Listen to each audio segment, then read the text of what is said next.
Amin. Puji nama Tuhan Bapak Ibu. Tuhan Yesus baik, Tuhan Yesus dahsyat dalam setiap kehidupan kita. Ya, silakan duduk. Haleluya. Ya, hari ini kita masih membahas mengenai kenaikan Tuhan Yesus. Saya percaya kenaikan Tuhan Yesus bukan hanya memberikan Roh Kudus-Nya dalam setiap kehidupan kita. Saya percaya kenaikan Tuhan Yesus bukan hanya memberikan kuasa, Roh Kudus datang atas setiap kehidupan kita, tapi saya percaya kenaikan Tuhan Yesus adalah bukti, atau ini adalah suatu pembuktian bahwa Tuhan rindu mengubahkan setiap kehidupan kita. Walaupun Tuhan tidak secara fisik berada dalam setiap kehidupan kita, tapi Roh-Nya selalu ada dalam setiap kehidupan kita. Haleluya. Hari ini tema firman Tuhan adalah kenaikan Tuhan Yesus mengubahkanku. Saya percaya setiap kita harus diubahkan Tuhan. Amin. Haleluya. Ketika kita mau menjadi pribadi yang sempurna, artinya kesempurnaan itu tidak bisa kita dapat ketika kita dompleng dengan kesempurnaan orang lain. Kita nggak bisa, saudara. Saya punya anak, saya punya istri, saya harus membuat mereka supaya mereka berjuang sendiri untuk keselamatannya. Amin. Mereka tidak bisa mendompleng keselamatan terhadap orang lain. Artinya hari ini ketika kenaikan Yesus mengubahkanku, saya tidak bilang kenaikan Tuhan Yesus mengubahkan kita semua bersama-sama, Anda, tapi masing-masing pribadi kita berurusan kepada Tuhan. Haleluya. Kita harus diubahkan masing-masing di hadapan Tuhan. Haleluya.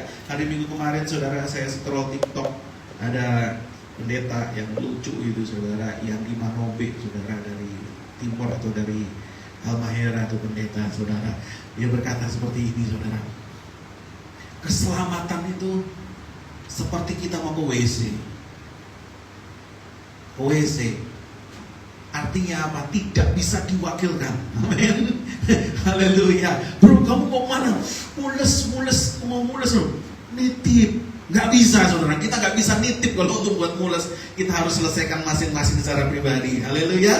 Demikian juga ketika kita mau diubahkan Tuhan, kita nggak boleh nitip. Nggak ada kata nebeng. Harus kita selesaikan secara jantan, secara pribadi. Amin. Haleluya. Yuk kita buka kitab kita, saudara. Dalam Kisah Para Rasul 1 ayat yang ke-6 sampai dengan ayatnya yang ke-11. Ya. Kalau saudara masih bisa membaca di layar, boleh baca di layar. Kalau sudah tidak jelas, boleh buka kitab saudara. Kisah Para Rasul 1 ayat yang ke-6 sampai dengan ayat yang ke-11. Saya akan baca ayat yang genap, Bapak Ibu, ayat yang ganjil sampai dengan ayat yang ke-11. Kita akan baca bersama-sama. Ayat yang ke-6. Maka bertanyalah mereka yang berkumpul di situ, Tuhan, maukah engkau pada masa ini memulihkan kerajaan bagi Israel? Itu juga. Jawabnya, engkau tidak perlu mengetahui masa dan waktu yang ditetapkan Bapa sendiri menurut kuasanya. Tetapi kamu akan menerima kuasa kalau Roh Kudus turun ke atas kamu, dan kamu akan menjadi saksiku di Yerusalem dan di seluruh Yudea dan Samaria dan sampai ke ujung bumi. Ayat yang ke-9. Sesudah ia mengatakan demikian, terangkanlah ia disaksikan oleh mereka, dan awan menutupnya dari pandangan mereka. Ketika mereka sedang menatap ke langit waktu ia naik itu, tiba-tiba berdirilah dua orang yang berpakaian putih dekat mereka. Ayat 11 kita baca bersama-sama.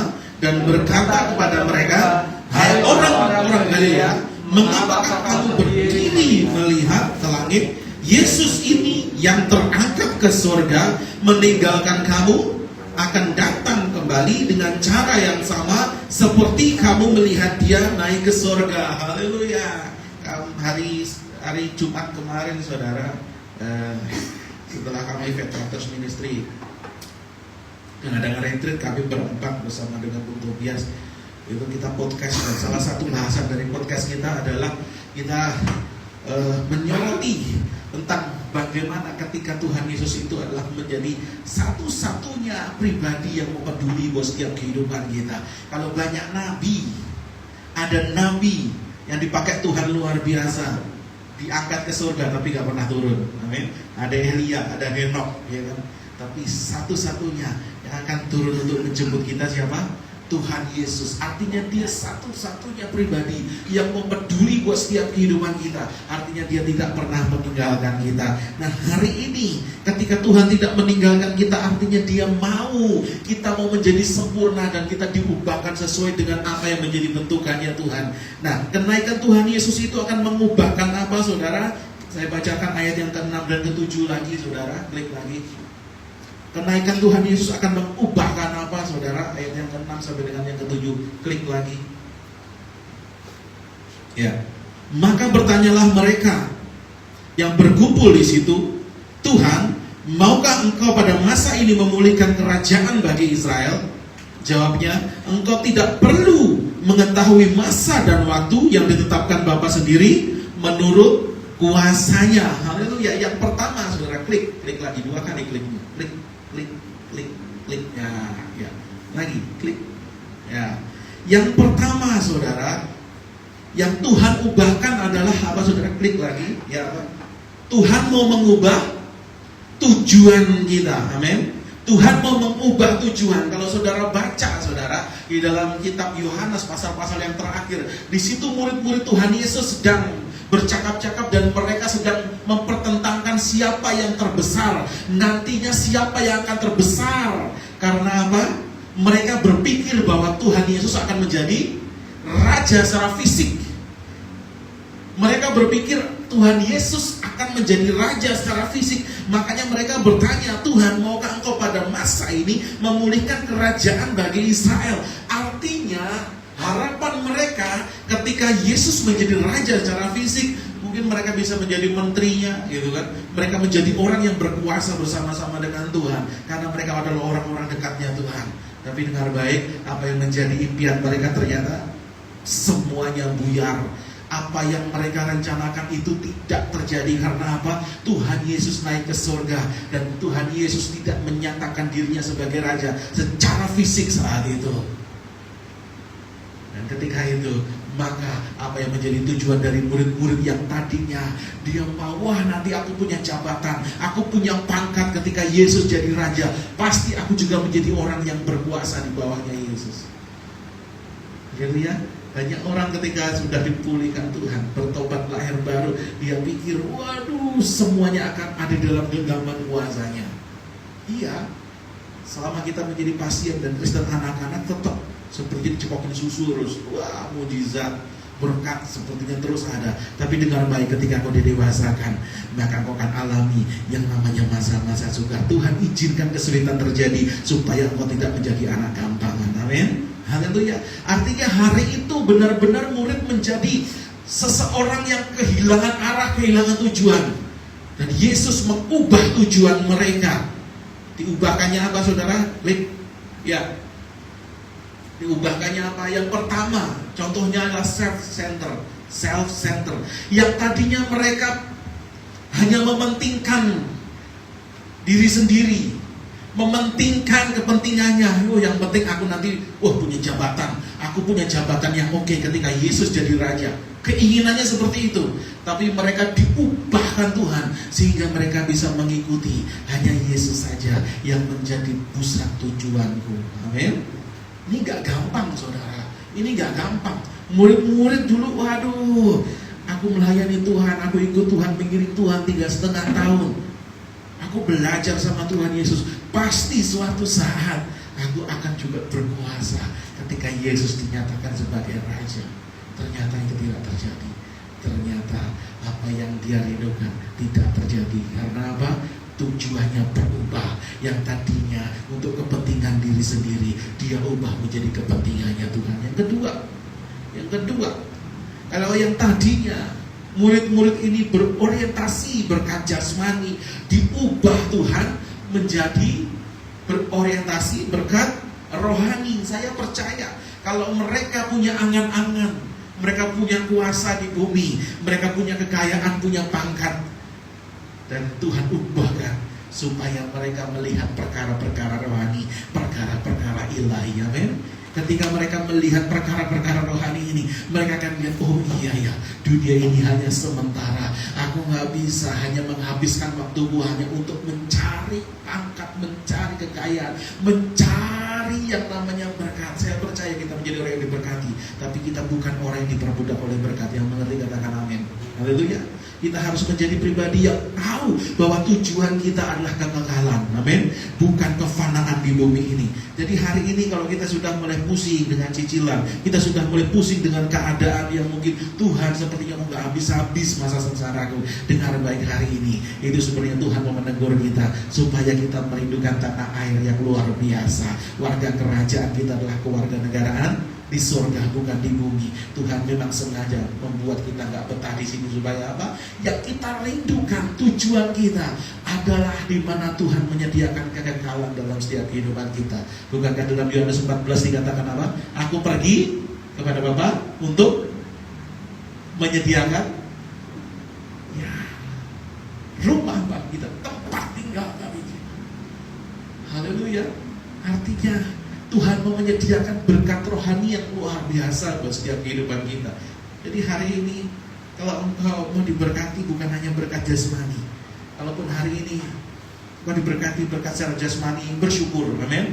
Tapi kalau tidak diberkati dengan berkat jasmani, tetap bersyukur. Karena apa? Bagianmu adalah berkat rohani. Engkau mendapatkan kekekalan, amin. Haleluya. Yang ketiga, saudara, yang ketiga, yang tadinya kalau murid-murid ini tujuannya adalah mempromosikan diri, maka Tuhan mengubahkan mereka sehingga mereka menjadi pribadi yang rendah hati. Bayangkan saudara, setelah rasul-rasul ini mengalami yang namanya Pentakosta, maka Petrus ketika berkhotbah 3.000 orang bertobat. Dan bahkan Yohanes ketika dia berjalan ketemu orang lumpuh, dia katakan apa saudara? Emas dan perak tidak ada padaku, tapi demi nama Yesus yang hidup itu berjalanlah. Waduh, itu langsung terjadi mujizat luar biasa saudara. Kalau itu ada TikTok di video itu langsung viral Yohanes, langsung dicari banyak orang. Haleluya, followernya langsung banyak. Tapi mereka enggak mempromosikan diri, tapi mereka mau tetap rendah hati. Walaupun mereka dipakai secara dasar luar biasa, banyak mengadakan mujizat dan bahkan mungkin jauh lebih hebat daripada Tuhan Yesus, tapi mereka tetap rendah hati. Tuhan ubahkan mereka supaya mereka tidak menyombongkan diri. Mengerti katakan amin. Ini harus diubah saudara, amin. Karena banyak orang-orang hari ini sedang mempromosikan diri. Ketika dia mempromosikan diri, maka ada udang di balik bakwan, amin. Haleluya. Kalau digigit, udang. Ternyata gitu loh, bukan tepung tapi udang, gitu kan. Yang keempat, ini kan luar biasa ini, menjual kuasa Tuhan. Banyak orang-orang hari ini menjual kuasa Tuhan. Haleluya. Yang saya katakan tadi, banyak orang hari-hari ini mulai menjual kuasa Tuhan. Ketika dia sudah bisa berbuat apa sesuatu, ketika sudah bisa buat mujizat, ketika sudah bisa, nubuatannya berhasil, maka dia hanya bisa mempromosikan diri dan dia bisa hanya mencuri kesombongan, mencuri kemuliaannya Tuhan. Saya kenal, saudara, saya pernah saksikan di tempat ini. Ada salah satu teman saya, hamba Tuhan juga, pendeta. Untuk dia sudah berpindah, bukan dari GBI lagi, sudah pindah sinode sudah. Dia kalau khotbah bagus saudara, kemana-mana melayani pelepasan luar biasa juga. Suatu ketika dia ngajak bisnis, Jumat-Jumat banyak diajak bisnis saudara. Mulai invest lah 10 juta, 20 juta, 50 juta, 100 banyak saudara. Dan akhirnya bisnisnya macet saudara gitu. Dan ketika macet nggak bisa bertanggung jawab saudara. Artinya dia uber sama Jumat saudara. Dan sampai sekarang saya nggak tahu. Nah kalau saya undang di sini saudara, dia takut saudara. Di tempat bro live apa enggak live? Saya bilang gitu. Saya takut, nanti takutnya ada orang yang kenal saya di sini gitu. Karena banyak orang dikecewakan. Amin. Artinya hari-hari ini, yuk kita nggak boleh yang namanya lihat, walaupun kita punya kuasa mengadakan mujizat, tapi kita nggak boleh menjual kuasa Tuhan. Amin. Haleluya, haleluya. Kita harus menjadi orang yang tulus dalam melayani. Amin. Jadi orang yang tulus melayani. Gak peduli hari ini apapun yang terjadi, kita gak layak untuk mencuri kemuliaan Tuhan. Haleluya. Ini yang pertama, saudara. Tuhan mengubahkan kita sehingga yang berubah adalah tujuan kita. Yang tadinya kita mempromosikan diri, yang tadinya kita menjual kuasa Tuhan dengan baik, tapi hari ini kita mau berjalan bersama dengan Tuhan dengan kerendahan hati. Yang mengerti katakan amin. Haleluya. Yang kedua, saudara, kenaikan Tuhan Yesus itu mengubahkan apa? Klik ayat yang ke-8 bagian A. Kita baca bersama-sama. Tetapi kamu akan menerima kuasa kalau Roh Kudus turun ke atas kamu. Tetapi kamu akan menerima kuasa kalau Roh Kudus turun ke atas kamu. Roh Kudus fungsinya apa, saudara? Roh Kudus itu fungsinya adalah mensertifikasi hidup kita supaya kita berubah dari hamba menjadi ahli warisnya Tuhan. Yang setuju dengan saya katakan amin. Haleluya. Roh Kudus itu mensertifikasi hidup kita dari yang tadinya kita budak, yang tadinya kita hamba. Tuhan mengubahkan kita supaya kita menjadi ahli waris. Terus yang menjadi pertanyaannya, klik. Yang menjadi pertanyaannya, saudara, hari ini, apakah, klik lagi, apakah kuasa dari Yesus itu tidak cukup? Sehingga kita harus perlu kuasa dari Roh Kudus lagi. Ya kan? Pak, kenapa Kisah Para Rasul 1 ayat 8 kok kita harus terima kuasa dari Roh Kudus? Bukankah Tuhan Yesus juga beri kuasa? Coba klik Yohanes 1 ayat 12. Ini sebelum Roh Kudus dicurahkan. Bunyinya apa, saudara? Tetapi semua orang yang menerimanya diberinya kuasa supaya menjadi anak-anak Allah, yaitu mereka yang percaya dalam namanya. Pak, sebenarnya kan sudah cukup, Pak. Yesus sudah beri kuasa buat kita. Iya, betul. Dan itu tidak salah. Tapi dengar baik, dalam dunia hukum, saudara, dalam dunia notariat, saudara, kalau orang memberi kuasa, dia mau menjual rumahnya, saudara, dan dia gak bisa hadir transaksi di notaris atau di BPAT, saudara, maka dia akan buat surat kuasa, akte kuasa di notaris, saudara. Dia menguasakan seseorang untuk menjual tanahnya itu, untuk menjual propertinya itu. Dan ketika nanti surat ini sudah jadi, dibawalah ke PPAT setempat untuk dilakukan proses jual beli, dan yang mewakili adalah orang yang menerima kuasa ini. Tapi sebelum terjadi transaksi, maka PPAT yang akan membalik nama ini akan telepon pemilik tanah yang memberi kuasa itu, akan telepon, oh Bapak Ibu sehat, basa-basi begitu. Karena apa? Ngecek ini pemberi kuasa ini masih hidup gitu kan. Kalau pemberi kuasa ini sudah meninggal, maka kuasa itu menjadi batal demi hukum dan tidak bisa dilanjutkan. BPNU tidak akan bisa mengeluarkan yang namanya peralihan balik nama. Sertifikat tidak bisa dibalik nama kalau yang namanya penjual sudah meninggal. Caranya gimana? Itu kuasa nggak bisa lagi dan harus kuasanya diperbaharui. Yang tanda tangan kuasanya siapa? Ahli waris. Yang punya kuasa adalah ahli warisnya. Jadi hari ini, saudara, ketika Tuhan Yesus naik ke surga, yang menggantikan adalah Roh Kudus. Roh Kudus mensertifikasi hidup kita supaya kita menjadi ahli waris, sehingga kita punya kuasa yang daripada Yesus. Amin. Haleluya. Yuk baca Roma 8 ayat yang ke-15. Dikatakan apa? Roma 8 ayat yang ke-15. Sebab kamu tidak menerima roh perbudakan, saya katakan tadi, yang membuat kamu menjadi takut lagi, tetapi kamu telah menerima roh yang menjadikan kamu anak Allah. Oleh roh itu kita berseru, ya Aba, ya Bapa. Ayat 16. Perhatikan, roh itu bersaksi bersama-sama dengan roh kita bahwa kita adalah anak-anak Allah. Ayat 17. Dan jika kita adalah anak, maka kita juga adalah ahli waris. Maksudnya orang-orang yang berhak menerima janji-janji Allah, yang akan menerimanya bersama-sama dengan Kristus, yaitu jika kita menderita bersama-sama dengan Dia. Haleluya. Artinya Roh Kudus itu mensertifikasi hidup kita supaya kita menjadi ahli warisnya Tuhan. Amin. Haleluya. Dan ketika kita sudah menjadi ahli warisnya Tuhan, maka kita akan punya kuasa Sebagaimana kisah para rasul 1 ayat 8 tadi, kita akan dipenuhi dengan kuasa Roh Kudus dan kita akan siap menjadi saksinya Tuhan. Amin. Haleluya. Orang yang waduh, kalau ahli waris begini, wah luar biasa. Dia akan berani, saudara. Amin. Dia akan berani. Haleluya. Karena apa? Dia ahli waris. Saya mau tanya saudara, kenapa Gibran berani, saudara? Kenapa Gibran berani? Coba kalau Gibran cuma anak Pak RT, seberani itu saudara? Enggak. Karena anak presiden. Haleluya. Punya kuasa yang besar. Amin. Kita juga seperti itu. Karena kita anak, kita ahli waris, makanya kita harus menjadi orang yang berani. Amin. Haleluya. Anak raja di bumi aja berani. Oh iya, kita anak raja di atas segala raja kok gak berani. Amin. Haleluya. Yang menjadi masalah hari ini banyak orang, Pak, berarti kita ini memiliki kuasa Yesus atau kuasa Roh Kudus? Ya dua-duanya, karena mereka adalah satu. Tapi ketika Tuhan Yesus naik, maka Roh Kudus menggantikan yang memberikan kuasa dalam setiap kehidupan kita. Amin.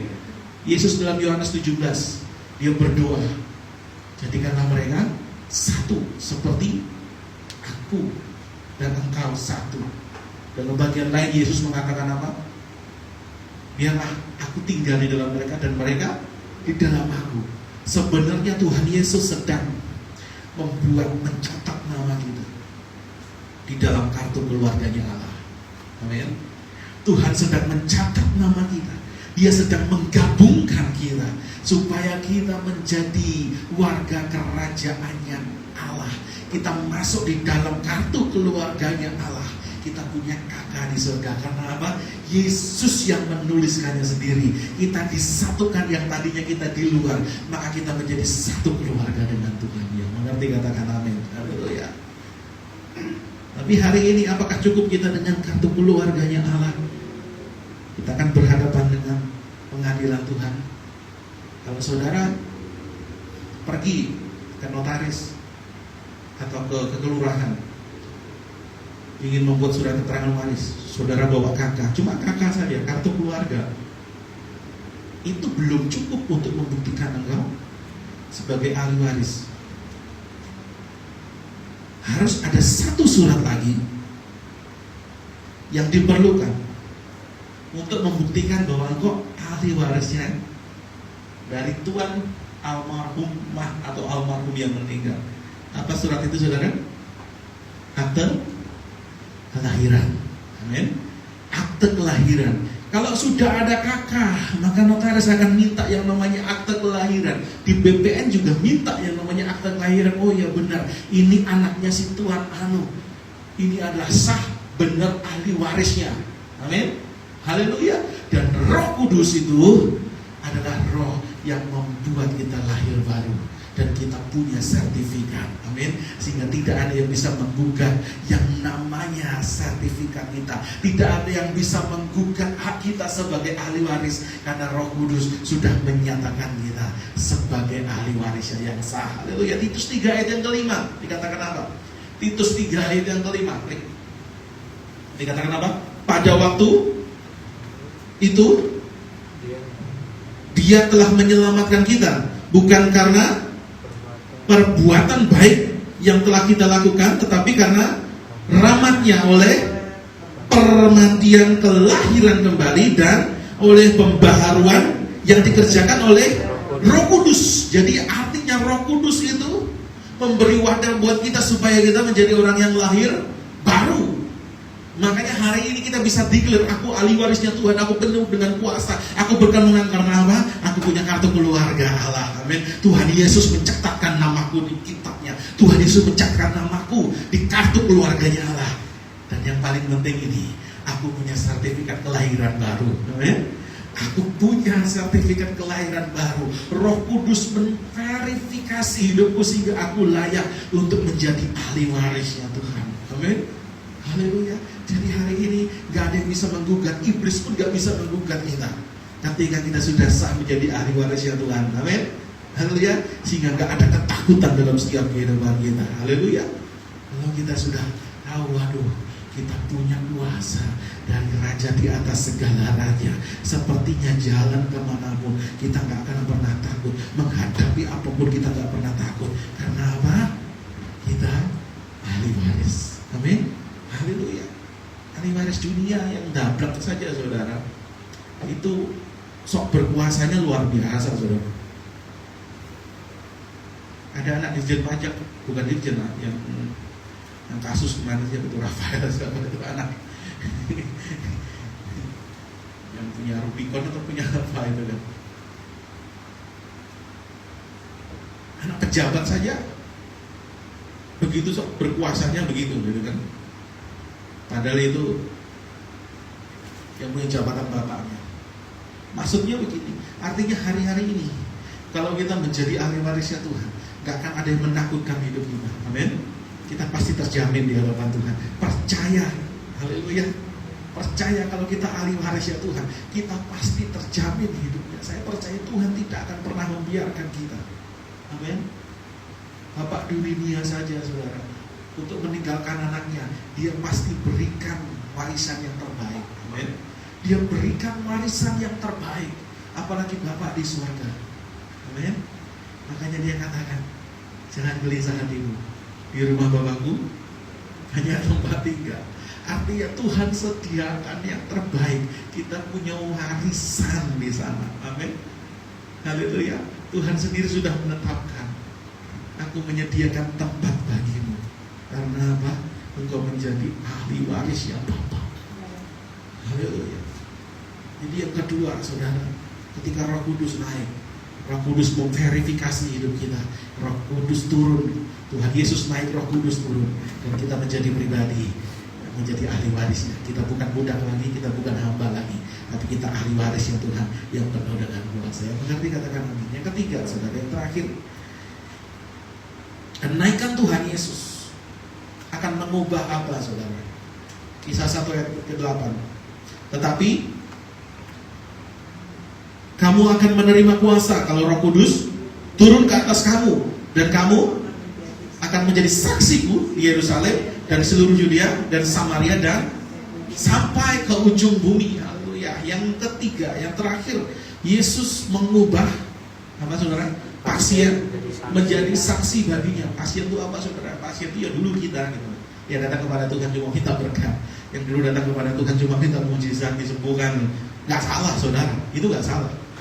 Dan hari ini kalaupun kita menjadi saksi bagi Tuhan, saya percaya yang namanya berkat, mujizat, kesembuhan, Tuhan tetap kerjakan dalam setiap kehidupan kita. Tapi fokus kita bukan di situ, amin. Fokus kita adalah kita menjadi saksinya Tuhan. Jelas di sini ketika kita terima kuasa, Tuhan mau menjadikan kita menjadi saksinya Tuhan. Dan kadang orang bertanya, sorry Pak, menjadi saksinya Tuhan itu berat loh Pak. Kalau saksi di dunia saja Pak, itu sangat luar biasa menakutkannya. Orang kadang-kadang susah, kadang-kadang orang gak mau menjadi saksi. Bahkan dia harus lari karena apa? Gak mau jadi saksi. Karena kalau dia menjadi saksi, dia bisa dibunuh, dia bisa terancam nyawanya. Makanya kalau di Indonesia, dalam peradilan Indonesia ada lembaga yang namanya LPSK, semua lembaga perlindungan saksi dan korban. Karena saking berbahayanya saksi ini ketika dia bicara. Karena ketika dia bicara, membeberkan fakta apa yang terjadi, maka itu bisa mengubah keputusan hakim, atau itu bisa mengubah keadaan sehingga putusan itu sesuai dengan apa yang menjadi kesaksian dari yang disaksikan ini. Dan ini berat saudara, dan ini berat. Tapi yakinlah, ketika Roh Kudus bersama dengan kehidupan kita, maka ada perlindungan Tuhan yang luar biasa. Jangan pernah berhenti hari ini untuk bersaksi. Dimanapun kita berada, kita menjadi saksinya Tuhan. Haleluya, haleluya. Jangan pernah berhenti, jangan pernah takut, karena Tuhan selalu bersama dengan kita.